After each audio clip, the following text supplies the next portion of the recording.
Right, so the State of Israel and their decades-long treatment of the people of Gaza, long considered the largest open-air concentration camp in the world, as it was before it was razed from north to south, now more widely regarded as pretty much a pile of rubble. We know the settler movement in Israel wants to move in and turn the strip into prime real estate. But there is the pesky problem of what to do with all those Gazans still daring to draw breath and get in the way of their land theft plans. But if you listen to some of these people, such as leader of the Nahala settler movement Daniella Weiss, other countries must be convinced to take them. Others have pondered over the possibility of conquering Ireland and sending them there. There seems to be a general obsession amongst settlers about deporting Palestinians to Ireland. Why Ireland? Never followed the logic.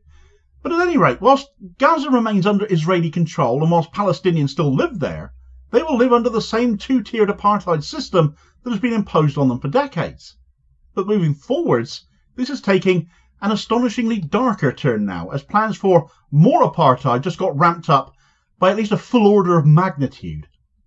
Right, so Israel, the apartheid state, is what it was before. That is, before it took a turn for the genocidal and decided that instead of controlling the lives of Palestinians in Gaza and dictating where they could go and what they could do, where they would use the pretext of a Hamas raid to take hostages to level the Gaza Strip from north to south, displacing everyone living there as we now know, killing more than 42,000 people, most of them women and children, and now seeking to establish a militarised zone in the north, as per the so-called General's Plan, to remove all Gazans from the north and as plans revealed by the settler movement, all in keeping with another plan to start establishing Israeli settlements behind that militarised zone in the north of the Gaza Strip. There are, however, still a lot of Gazan people living in the Strip, so what to do with them? Their lives must still be controlled in the minds of Israel. The world will never accept that, of course, and Israel will forever now be regarded as a pariah state for what it has done and what it plans to do going forwards, and those aiding and abetting them in all of that will be held in contempt by most of the world also. But what to do with those people of Gaza that remain? They can't deport them, not really. Daniella Weiss might have her delusions, and certainly many members of the hard right of Benjamin Netanyahu's crackpot government would support their complete removal. But what we're seeing happening in practice is, to my mind, a middle-of-the-road option, to appease both as the concentration camp mindset for the people of Gaza returns. But so much worse than what they lived in before, because this time they really are concentration camps and they're already apparently being built. What is worse is that it is apparently going to be the US running them. According to Jewish independent journalist and American Dan Cohen on his Uncaptured Media Substack in an article he published last Tuesday, and this is a story also picked up by The Cradle, the US administration of Joe Biden has authorized CIA-trained mercenaries to run biometric concentration camps in Gaza, referencing details from an article published in the Israeli news outlet Yedioth Ahronoth via their Ynet online news site. Here's an excerpt of Cohen's coverage.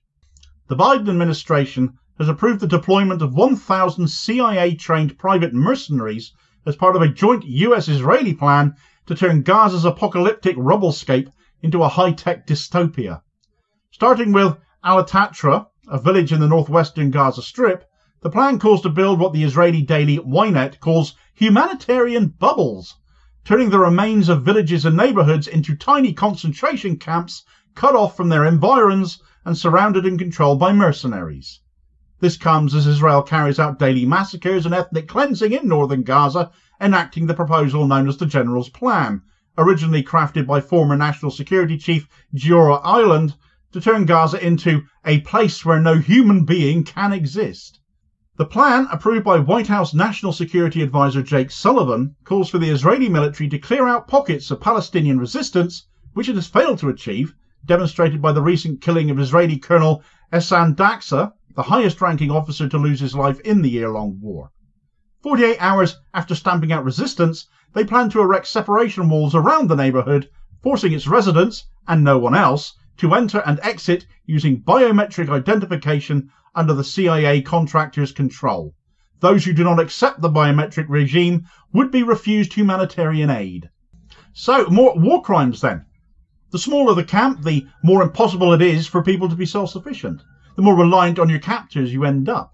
these US-trained mercenaries as they would be. And people will draw the obvious conclusions between this plan and the actions of Germany in World War II. Frankly, it's impossible to not draw the comparison in your head, even if you don't really want to.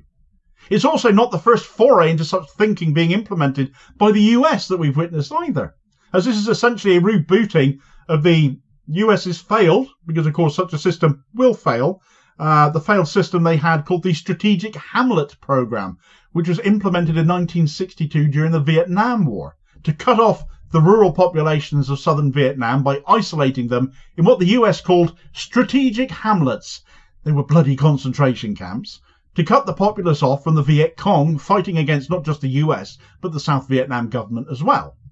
The hope was that by providing support to these people, oversight, protection, that in time the population would become more government friendly, come to appreciate what their captors were doing for them by isolating them away in these strategic hamlets. It of course failed, as it obviously should, because these people saw themselves quite rightly as prisoners of the state that oppressed them still, and all it did was cause resentment to grow and support for the Viet Cong to grow. And where in Gaza the hope might be that by isolating the Gazan population and wiping out anyone associated with Hamas, the things will be different this time there. But the only thing that will actually be different is that it will all be much more high-tech. The resentment, the ethos behind this entire idea will still remain, and the desire to resist occupation and oppression amongst the people of Gaza will still remain. And a resistance will form again, because that is inevitable. Also, they are surrounded by allied forces from Hezbollah to the Houthis to Iran to Islamic resistance in Iraq, more than willing to help any fledgling resistance once again gain traction once more as well. And this is exactly what happened in these strategic hamlets in Vietnam. Another perfectly valid question to ask in all of this is, who's going to make the money out of it then? Because you might have guessed someone would be profiting out of this idea as well. And the company behind all of this plan are called Global Delivery Company, or GDC, who promote themselves in their promotional materials as Uber for war zones, which is, well, it's a pretty insane thing to claim of anyone, frankly, isn't it? But the man behind the company is a guy called Mordecai Kahana, or Moti for short, Moti Kahana, who is, surprise sir, bloody prize, a US-Israeli dual national. Cohen provides us with a bit more of a rundown on him as well. Kahana has played a key role in the dirty war against Syria in the 2010s and worked with the CIA-backed Free Syrian Army to provide food and medical care to militants and civilians alike. GDC has also been involved in Ukraine, where it collaborated with the Zionist organisation, the American Joint Distribution Committee, to operate a refugee camp in Romania near its border with Ukraine. He has also been in negotiations to free the former Israeli military intelligence officer Elizabeth Surkov, who was detained in Iraq in 2023. These concentration camps, it would appear, are his brainchild, though he has referred to them as electronic cantons. But the media have gone even further in trying to sell these things in a more positive light, as a good idea. Our own Torygraph, the Telegraph, right-wing rag that is, put out an unhinged article 2 days ago on this, and you will not believe what they referred to them as. Former British Forces soldiers could soon be dispatched to help build Hamas-free gated communities in Gaza. The proposal involves Israel engaging private military contractors to create safe zones for the delivery of aid and assist with reconstruction of the war-torn enclave. According to several Israeli news outlets, Mordecai Moti Kahana, an Israeli-American businessman who runs Global Delivery Company, GDC, is poised to win a $200 million contract. If the deal is signed, Mr. Kahana says GDC intends to divide the strip into a series of Hamas-free bubbles, or gated communities, for Palestinians. Gated communities, the Torygraph have called them. They're concentration camps. It's not the Real Housewives of Orange County here. Gated communities? Well, they definitely will have gates, I suppose, but not quite like that. When it was known that GDC employed former US and Israeli military, it is the Torygraph that has dropped in that former British Special Forces will be involved in this as well. So once more, utter shame befalls our country, and it's another valid question to put to Starmer's rancid government as to why former British troops now are going to be permitted to essentially become concentration camp prison guards. The Torygraph makes clear that the people who will be doing this are the sort of people who have fought terrorism all their lives, bigging them up, selling them a bit. But why does that even matter when it's Gazan civilians that are going to be herded up and kept like sheep in pens? It's a rancid story, this. The fate that apparently now faces those who survive Israel's genocide, and where some might feel this will bring an end to the fighting, certainly, what kind of a ceasefire results in innocent people being forced to live their lives like this? Of course, whilst this video is only focused on Israel and their position versus Gaza, who it already occupies and already controls and is able to act like every inch the school bully of a nation that it is and has been for decades, when it comes to other nations in the area, it's being handed its backside or it's lashing out in fear. The latter certainly seems to sum up that most recent attack on Iran, which has already elicited a response from the Iranians, which basically amounts to mockery and smack talk. Get the details of that story in this video recommendation here as your suggested next watch. I'll hopefully catch you on the next vid. Cheers, folks.